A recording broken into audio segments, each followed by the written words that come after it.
অধর্মের যখন গ্লানি হয়, ধর্মের যখন বিনাশ প্রাপ্ত হয়, তখন গোলকাধিপতি ভগবান শ্রীকৃষ্ণ নরাকৃতি ব্রহ্ম বারংবার এই পৃথিবীতে নেমে আসে অসুরকে দমন করার জন্য, অধর্মের বিনাশ করার জন্য, ধর্মের উত্থান সৃষ্টি করার জন্য, অভক্তকে বিনাশ প্রাপ্তি করার জন্য, আর ভক্তকে রক্ষা করার জন্য গোলকাধিপতি শ্রীকৃষ্ণ ভগবান বারংবার এই পৃথিবীতে নেমে আসে। অদ্বৈতাচার্য অতি গোপনে নিরালায় নির্জনে ব্রহ্ম মুহূর্তে শয্যা ত্যাগ করে নবদ্বীপ থেকে চলে এলেন শান্তিপুরে। শান্তিপুরে এসে শান্তিপুরের সুরধনী তীরে বাবলা নামক ঘাটে প্রতিদিন ব্রহ্ম মুহূর্তে আবক্ষমণি জলে নিমজ্জিত হয়ে সচন্দন তুলসী পত্র নয়ে ইষ্ট মন্ত্র সমাপনান্তে চোখের জলে সুরধনীর বক্ষে ভাসিয়ে দিয়ে বলে, প্রভু তুমি মর্তের মাটিতে নেমে এসো, আমি আর সইতে পারছি না জগতের জীবের দুরবস্থা, তুমি নেমে এসো প্রভু, তুমি নেমে এসো। একদিন দিন যায়, মাস যায়, বৎসর যায়, প্রাণ গোবিন্দের কোনো ইঙ্গিত বা সাড়া মিলে না। অনাহারে অনিদ্রায় অতন্দ্র প্রহরী হয়ে প্রতিদিন এই সীতানা সুরধনীর বক্ষে সচন্দন তুলসী মিশ্রিত করে ইষ্ট মন্ত্র সমাপনান্তে চোখের জলে ভাসিয়ে দেয়, কিন্তু কোন ভগবানের কোনো ইঙ্গিত পাচ্ছে না। এইভাবে যখন কেটে গেল 11 বৎসর 364 দিন, আর 12 বৎসর হলে এক যুগ বলা হয়, আর একটি দিন হলে 12টা বৎসর পূর্ণ হবে। তো 12টা বৎসর আগামী দিন পূর্ণ হবে, এক যুগ কেটে গেল। আমি তোমায় কত করে বললাম, প্রভু তুমি এসো, আমার জন্য তো নয়, জগতের জীবের জন্য। শোনো প্রভু, তুমি তো ভাবগ্রাহী জনার্দন অন্তর্যামী, তুমি তো আমার অন্তরের কথা শুনতে পারছো, জানতে পারছো, বুঝতে পারছো।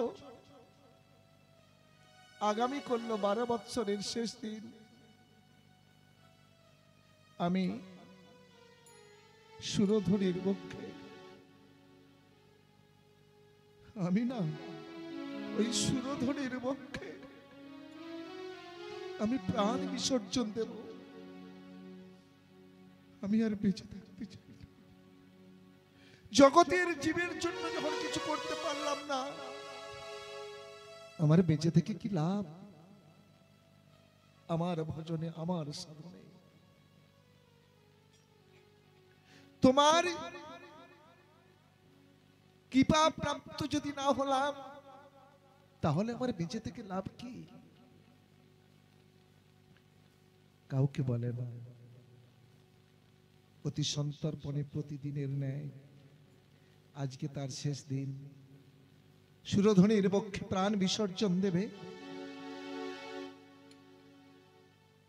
বাবলা নামক ঘাটে সুরধনীর পক্ষে প্রতিদিনের মতো আবক্ষ জলে নিমজ্জিত হয়ে ইষ্ট মন্ত্র সমাপনান্তে তুলসীটা হাতে, দ্বিদল তুলসী নিয়ে সুরধনীকে বলছে, মা, ও মা, কেউ না জানুক, তুমি তো জানো। রাধে রাধে। আজকে 12টা বৎসরের শেষ দিন, আমি তোমার পক্ষে আমার প্রাণ বিসর্জন দেব। আমি বেঁচে থাকতে চাই না। কই মা কোথায় মা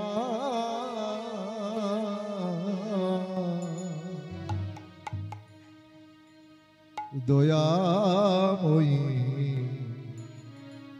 আমার মা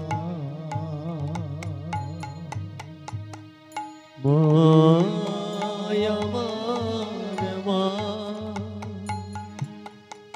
কোথায় মা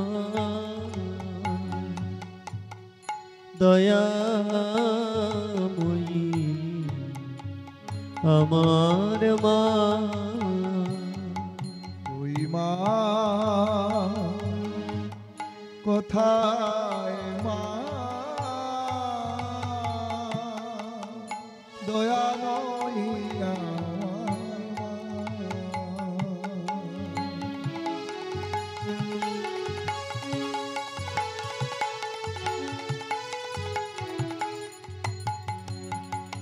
দেখা দাও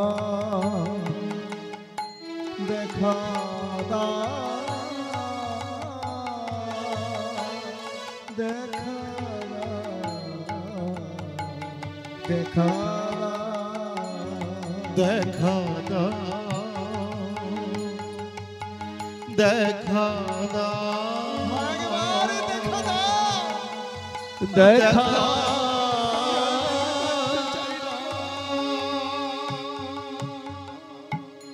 দাও মোরে দর্শন দাও মোরে দর্শন মাগো দাও মোরে দর্শন দাও মোরে দর্শন দাও মোরে দর্শন তুমি না আসিলে প্রাণে মরিব তুমি না আসিলে প্রাণে যে মরিব দাও মোরে দর্শন আরে দাও মোরে দর্শন আরে কোথা তুমি মাগো দাও কোথা তুমি মাগো দাও মোরে দর্শন মাগো দাও মোরে দর্শন এইভাবে আচার্য দাও মোরে সেই সুরধরির তীরে দাঁড়িয়ে মাকে বলছে মা কেউ জানে না তুমি তো জানো তুমি তো সাক্ষাৎ তুমি তো জানো মা আমি তোমার পক্ষে আমি দ্বিদল তুলসী পত্র ভাষায় দিয়েছি 12টা বৎসর আমি যদি তোমার দেখা না পাই হয় তুমি দেখা দাও তুমি যদি দেখা দাও আমার মদন গোপাল নেমে আসবে আর যদি আজকে কোনো ইঙ্গিত আমি না পাই আমি তোমার পক্ষে আমি প্রাণ বিসর্জন দেব মা ওমা ওমা তুমি আমায় কোল দেবে তো মা তুমি আমায় কোল দাও আমার কেউ নাই কেউ নাই আজ আমি বড় অসহায় এই বলে চোখের জলে দ্বিদল তুলসী পত্র যেই না ভাষায় দিলেন স্বর্গ থেকে সাঁঝর ঘন্টা বেজে উঠলেন ঢং ঢং ঢং ঢং করে শঙ্খ বেজে উঠল বেজে উঠলে ঘন্টা বেজে উঠল আর ব্রহ্মাদি দেবতাগণ সবাই পুষ্প বর্ষণ করতে লাগলেন একই একই আমি কি দেখছি এই তো নিশ্চয়ই আমার প্রাণ গোবিন্দ আমার মদন গোপাল এই ধরা ধামে এসেছে আসবে এই তো ইঙ্গিত পেলাম এই তো আমার ইঙ্গিত পেলাম এ আমি কি দেখছি তুলসী তো উজানে চলেছে স্রোতের দিকে না গিয়ে বিপরীতে চলেছে, উজানে চলেছে নবদ্বীপের দিকে। অদ্বৈত আচার্য ভাবছে কি স্রোতে না গিয়ে উজানে চলেছে কেন? অদ্বৈত তখন সেই তুলসীকে লক্ষ্য করে, তুলসী যাচ্ছে নীরে নীরে আর অদ্বৈত তীরে তীরে চলেছে।